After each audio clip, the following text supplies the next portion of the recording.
Presented by DD Films Maithili.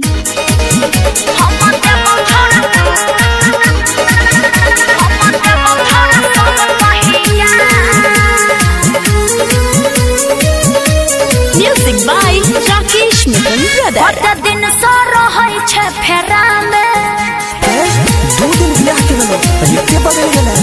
कते दिन से रहै छे फेरा में अब छोड़ दे तू पीछा हम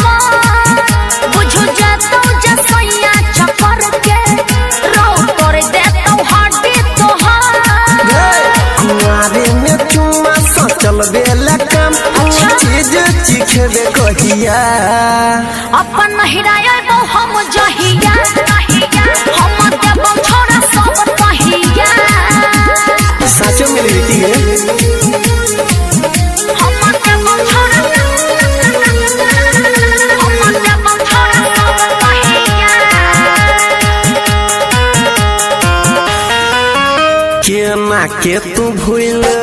गेलही गे मिलैया बैठला रोज रोज अरे तो ससुरा में कैसे याद करियो ससुरा में याद किया करियो रे जब भतर समिलैया डो तोर देबो छौड़ी गे तोहर घमंड तिहार में हमरा तू दे लागे डंड तोर देबो छौड़ी गे तोहर घमंड तिहार में हमरा तू दे लागे डंड हम देखबो तोहर रहिया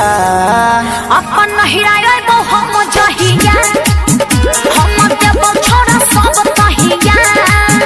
अपन हिराय तो हम जहिया हम देबो छोड़ा सब कहिया अभी आप सुन रहे हैं DD Films Maithili की प्रस्तुति। सुन ले यार बात मैंने जो तोरा पैछे तोरा से मिलैला अरे किया ना बात बुझही तू हे गे जहिरा मैया नील छोड़ तो नहीं कहतो तोरा से जे पलरैला देख लेतै सैया बिगड़ जेतै का झूठो के पेशन नहीं कर बदना देख लेतै सैया बिगड़ जेतै का झूठो में पेशन नहीं कर बदना तू राखै गरम देहिया अपन हिराय दो हम जहिया हम देबो छोड़ा सब कहिया अपन हिराय दो हम जहिया कते दिन से रहै छे फेरा में अब छोड़ दे तू पीछा हम बुझु जातो जसैया चक्कर के रो तोड़ दे तो हड्डी तोहार कुआरे में चुम्मा सचल बेला काम चीज चिखबे कहिया